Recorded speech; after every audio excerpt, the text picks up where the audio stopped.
सबसे पहले बताइए कि लेबर एनाल्जेसिया पेन असल में होता क्या है? लेबर एनाल्जेसिया मतलब आपको जो आसानी से समझ में आने की भाषा में मैं ये बोलूँगी पेनलेस डिलीवरी। जो लेबर एनाल्जेसिया माने ऐसा मेडिकेशंस है, थोड़े दवाइयाँ देते हम लोग जो आपको लेबर पेन्स महसूस ना हो सके पूरे डिलीवरी के दौरान।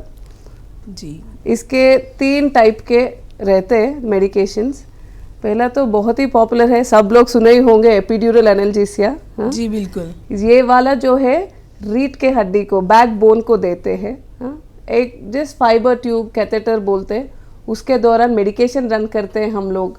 और ये जो भी लेबर एनाल्जेसिया है वो डिलीवरी होने तक, बेबी का डिलीवरी और बेबी के बाद अव्वल का डिलीवरी होने तक ये मेडिकेशन रन होता है।